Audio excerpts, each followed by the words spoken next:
Muito bem, nós estávamos aqui com a nossa reflexão e houve uma queda aqui, como sempre acontece, né, em todos os lugares.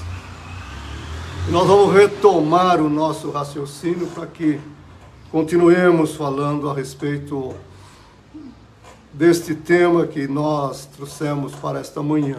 Então nós estamos com nossa Bíblia aberta em Romanos, capítulo 11, e estamos lendo o verso de número 36, o último verso deste capítulo. Dissemos que Paulo escreve essa carta e nesses primeiros 11 capítulos ele faz uma exposição prolongada a respeito do plano divino de salvação. E ele termina de expor essa sua teologia, essa sua doutrina, e ele faz esse louvor a Deus, essa adoração a Deus, dizendo que todas as coisas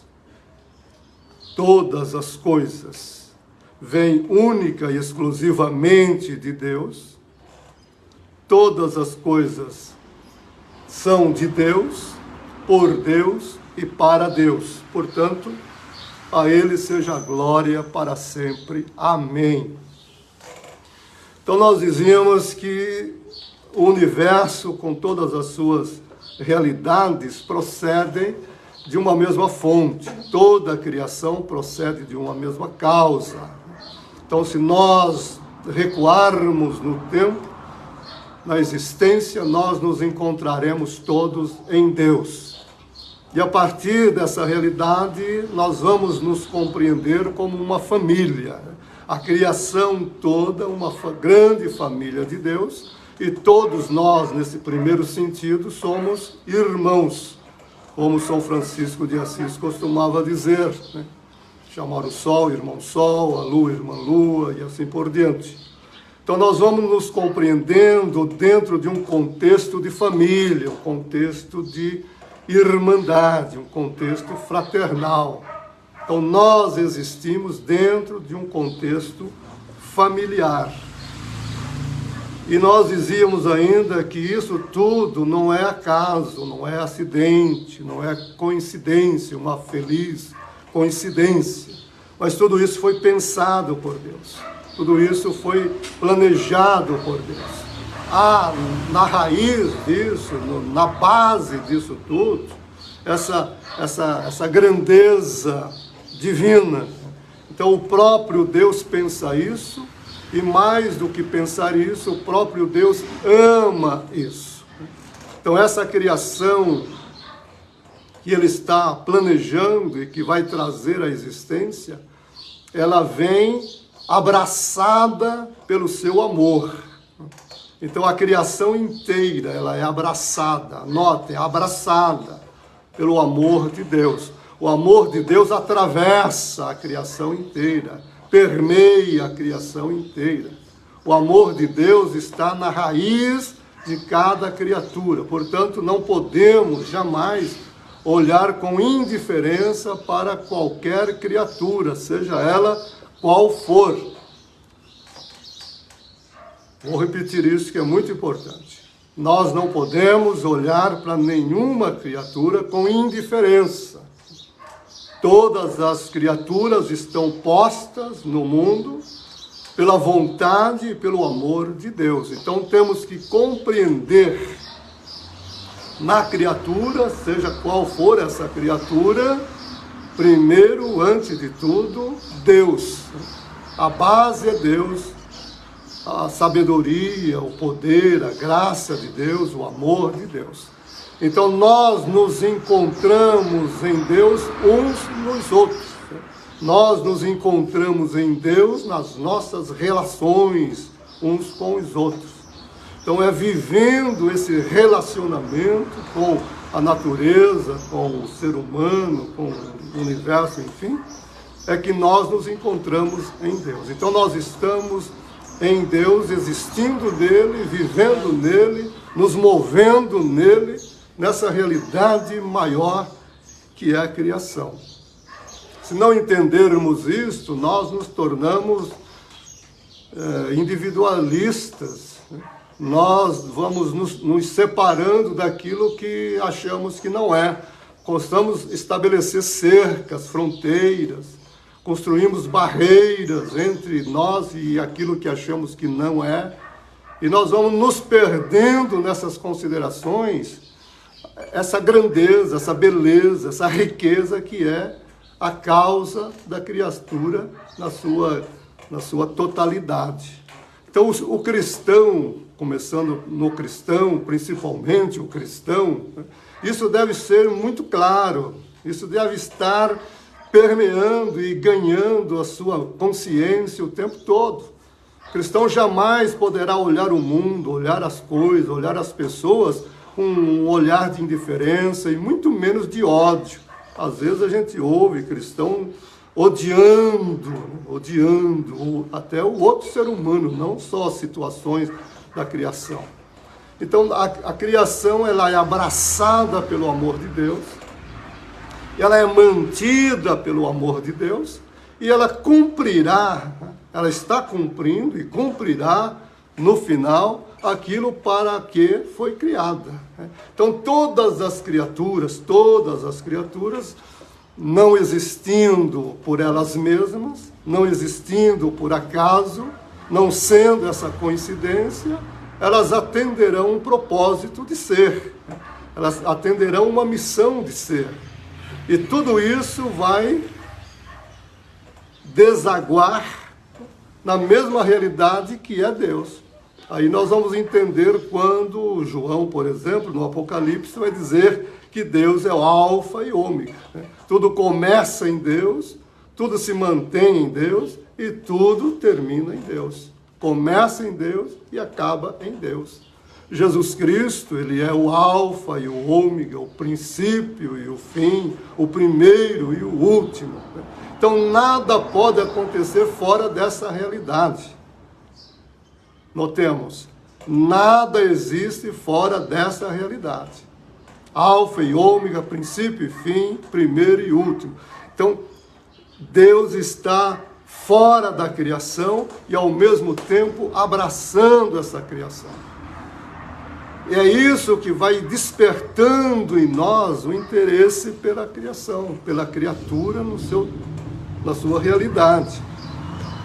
Então, esse é o plano, esse é o propósito de Deus no Gênesis 1, quando diz que no princípio criou Deus os céus e a terra. Então, essa ação criadora de Deus, a beleza dessa ação criadora é o que está por trás dessa criação. É a intenção do Criador, é o plano do Criador, é a vontade do Criador, é o amor que se derrama do Criador sobre essas criaturas. Então o amor de Deus está derramado no universo. A gente vê isso todos os dias. Você vê nas formigas, eu tenho formigueiros aqui no quintal e às vezes eu saio e fico olhando o amor de Deus derramado sobre essas criaturazinhas que às vezes a gente pega veneno e mata. Aí já é outro assunto. Mas há uma beleza nisso, no trabalho delas, na forma delas se relacionarem, se interagirem, etc, etc. Nós não entendemos isso agora porque aí entra a questão do pecado. O pecado perturbou isso, o pecado ofuscou tudo isso. Nós vivemos agora, nós seres humanos, e a criação no seu todo, Paulo vai dizer que a criação está prisioneira do pecado, ela foi escravizada também pelo pecado, e portanto ela não consegue, por ela mesma, mostrar aquilo que é, a beleza que é. Então o pecado não nos permite enxergar isso com essa grandeza, com essa beleza. Então nós olhamos o outro ser humano, olhamos Deus, olhamos a criação agora com um olhar míope pelo pecado. E às vezes é cego, né? Talvez o cego de João 9, né? Eu era cego, agora vejo, vai acontecer um dia na sua plenitude. Mas primeiramente é isso, Paulo vai dizer todas as coisas vêm única e exclusivamente de Deus. Então isso nos leva para esta fonte, isso nos leva para essa causa, isso nos leva para essa origem comum.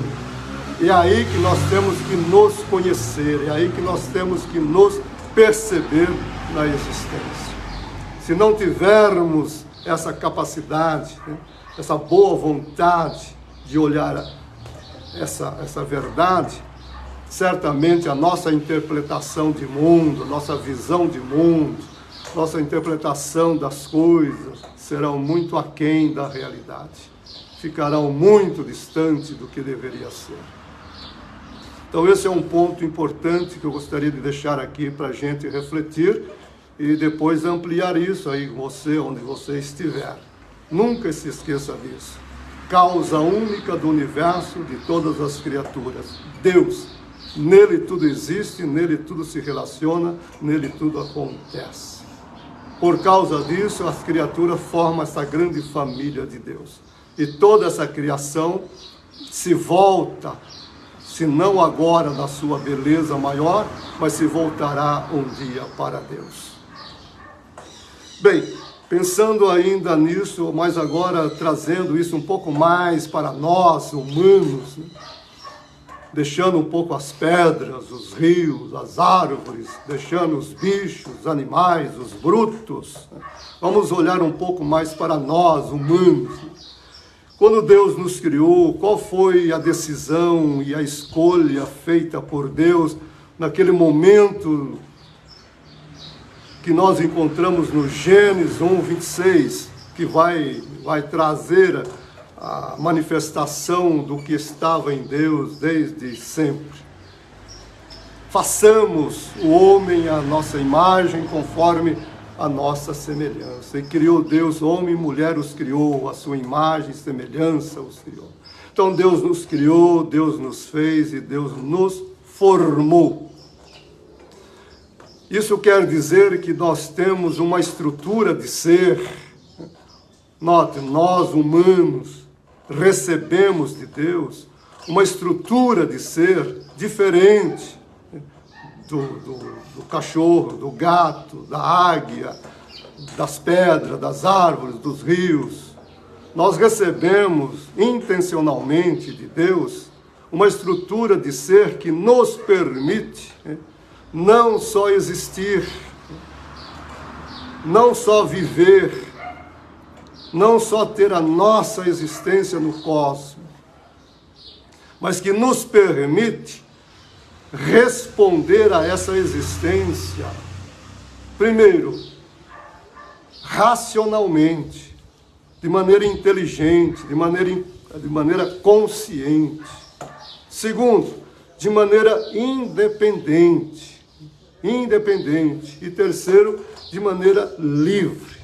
Então Deus nos equipou de tal forma que somos capazes de responder à vida, ao mundo e principalmente a Deus, primeiro, conscientemente, com inteligência. Segundo, com independência, completamente independente de tudo que está aí posto. E terceiro, livremente. Então nós somos pessoas conscientes, independentes e livres na vida, na existência, para atendermos aquilo que é a finalidade do nosso existir.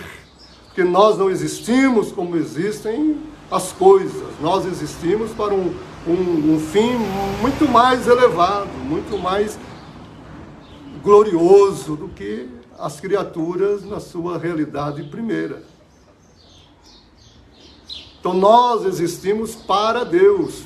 Então nós existimos para conhecermos Deus, nós existimos para termos comunhão com Deus, e nós existimos para revelar e expressar essa realidade de Deus na existência, uns com os outros e com o mundo. E não por meio de normas, de regras, de religião, de imposição, venha de onde vier. Deus não impõe. Deus jamais vai impor isso, porque Ele nos criou com essa capacidade. Aquilo que Deus criou em você, em mim, essa estrutura de ser que faz parte do nosso ser mesmo, é que nos permite ser assim. Então Deus não precisa dar ordem, mandar. O pecado fez com que todas as coisas modificassem, e aí nós temos esses imperativos, né? Faça isso, não faça aquilo. Mas isso já não é da natureza. Está fora da natureza. É algo que vem de fora. E essa estrutura de ser vem de dentro, né? Então nós agimos na direção do nosso fim, que é Deus, naturalmente. Então, é isso que Paulo começa a colocar para nós aqui. Depois de ele falar tudo aquilo que ele já falou, na sua doutrina, na sua teologia, a compreensão de tudo isso só será real na nossa vida se tivermos essa visão maior, que abarca, que abraça tudo isso. Então, primeiro ponto importante, fonte comum de todas as coisas, causa comum. Isso nos põe numa existência de igualdade, né? Que nos traz a existência, nos mantém na existência, é a mesma realidade, Deus. Existimos dentro de um contexto de família. Todos pertencem ao mesmo Criador. Todos pertencem ao mesmo Criador. E nessa compreensão de pertencermos ao mesmo Criador, talvez, a oração do Pai Nosso é um aspecto disso que o Senhor Jesus ensinou àqueles seus discípulos, como princípio. Pai Nosso que estás nos céus, Pai Nosso de todos nós, vai nos ensinar esta verdade. Compreendendo isso, nós avançamos. Agora, saindo da criação na sua totalidade e pensando exclusivamente em nós, enquanto seres humanos criados à imagem e semelhança de Deus, no nível superior a toda a criatura, porque o propósito do existir de cada um de nós é maior, é mais elevado, é mais nobre, é mais rico, é mais belo até, podemos dizer, do que das criaturas comuns, se podemos chamar de comuns. Então nós existimos para Deus de maneira consciente, independente e livre. É bom gravar isso, né? Nós existimos para Deus de maneira consciente, independente e livre. Portanto, nenhuma peia, né? Se você ainda está com peia, se nós temos essa peia que nos prende para não fugirmos, né? Não corrermos. Jesus, quando convida as pessoas, dizendo: vinde a mim, todos vocês que já estão cansados, e ele se volta ali para os judeus, primeiramente, aqueles judeus que estavam vivendo não sob a lei de Moisés, mas sob aquilo que entendiam ser a lei de Moisés, e era imposto de cima para baixo pelos líderes. Então os líderes religiosos judeus, principalmente dentro do farisaísmo, então eles interpretavam a lei à maneira deles. Notem, interpretavam a lei à maneira deles e impunha essa interpretação sobre as pessoas. Como a maioria das pessoas não compreendiam a lei, não tinham essa capacidade de interpretação da lei, ficava restrito a esse pequeno grupo. Então aquilo que eles diziam que era a lei, eles impunham sobre as pessoas. E é isso que as pessoas tinham que carregar. E o Senhor Jesus disse: esse é um fardo pesadíssimo. Esse é um fardo difícil de carregar. Mas é o que eles faziam. Dentro da igreja, a igreja começa na sua realidade livre, né? Cristo, Senhor, traz à existência a igreja, começa a edificação da igreja nessa realidade da vida livre nele. Então ele nos liberta e nos põe na liberdade da vida nele, com ele e para ele. Mas muito cedo,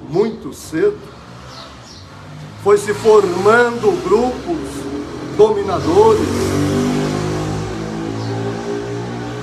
até que esses grupos dominadores ficaram restritos a um grupo dominador, e esse grupo dominador passou a interpretar Cristo, interpretar Deus, interpretar a Bíblia, interpretar a tradição, seja lá o que querem. E a realidade da vida cristã passou a ser aquilo que eles diziam que era.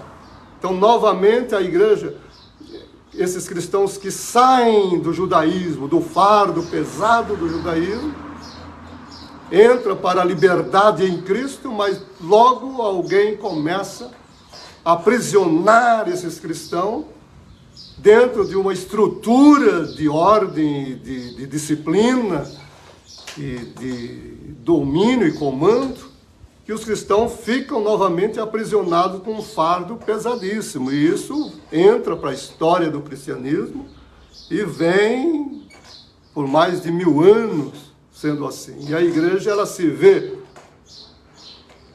quando eu digo igreja aqui, eu estou pensando o clero, não o povão, o corpo místico e vivo de Cristo no mundo, mas a cabeça, aquelas pessoas que têm o controle, que têm o monopólio da fé, o monopólio da doutrina, o monopólio daquilo que é o cristianismo.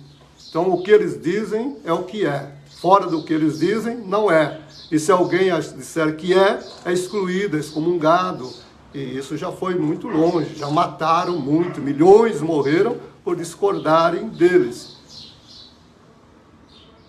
E eles eram tão dominadores que diziam que eram os agentes de Deus para a justiça de Deus. Então eles instituíram tribunais para julgar aqueles que eles diziam que eram hereges. E esses tribunais julgavam de acordo com o que eles queriam. E eles diziam para o condenado, por exemplo, alguém que era condenado à fogueira, a ser queimado: você não precisa se preocupar, porque tem uma última instância. Nós somos os representantes de Deus para a justiça no mundo. Mas se por acaso nós erramos, descuidamos e julgamos mal, Deus não deixará o fogo arder em você. Então, se você for inocente, o fogo não vai arder. Vai chover, alguma coisa vai acontecer e você será livre, e nós saberemos se você é inocente. Agora, se o fogo pegar e você queimar, então Deus concordou conosco. Veja a maluquice, aonde chegou o cristianismo. Vergonhoso dizer que isso era cristianismo. Mas foi assim por mais de 1000 anos.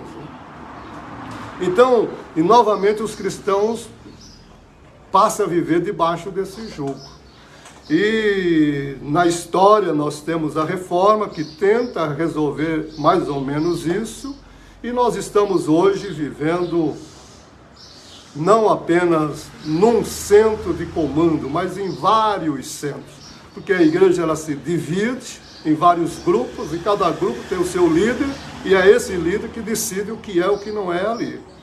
Você só pode ser perdoado por nós, você só pode ser aceito por Deus através de nós, etc, etc. E as pessoas continuam sujeitas a esses movimentos de liderança, porque há um interesse, há um poder por trás disso. Então a igreja deixa de ser aquele povo livre para servir a Deus de maneira consciente, independente e livre, para servir através de uma norma, de uma regra, de um estatuto. Então, o cristianismo passou a ser normativo, né? Então, se você cumpre aquelas normas, você é um bom cristão. Se você não cumpre, você não é bom cristão. Quer dizer, a justiça está relacionada a isso. Voltemos aqui para não nos perdermos, né? Isso é tão amplo. Então, o Paulo vai dizer, nunca se esqueça disso. O universo, esse diverso, procede de uma única e exclusiva fonte. Se nós nos recuarmos no tempo, nós vamos nos encontrar todos nessa fonte, bebendo dela, se alimentando dela, se nutrindo dela. Olha que imagem belíssima que ele constrói. Então, quando nós olhamos juntos nessa verdade, nós nos vemos bebendo, comendo, nos nutrindo na mesma fonte. É o mesmo pão, é a mesma água, é a mesma vida que nos nutre, que nos faz ser quem somos.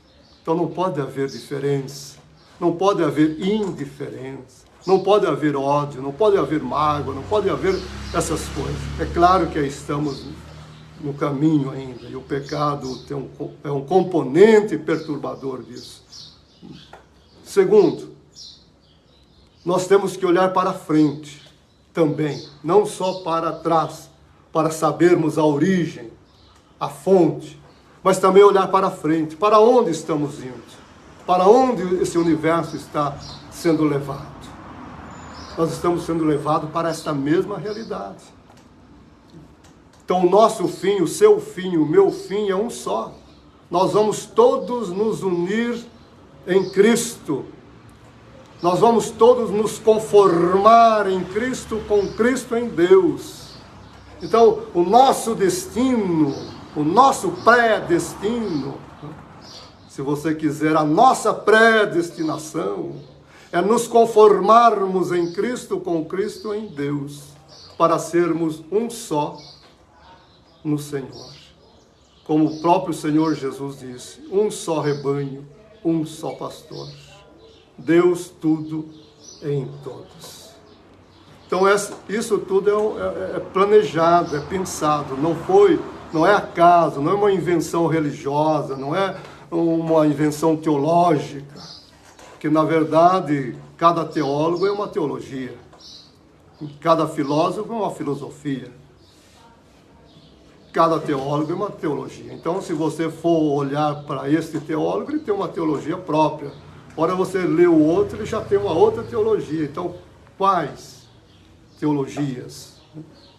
E você tem a sua teologia, eu tenho a minha. Cada um de nós tem a sua própria teologia.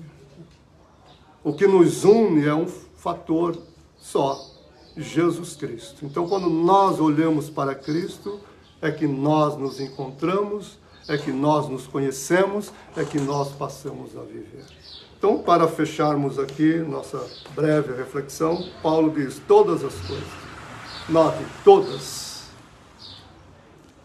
Na carta aos Colossenses 1:20, ele vai dizer que todas as coisas foram. Ele coloca a palavra no passado, portanto, é algo já feito, já realizado.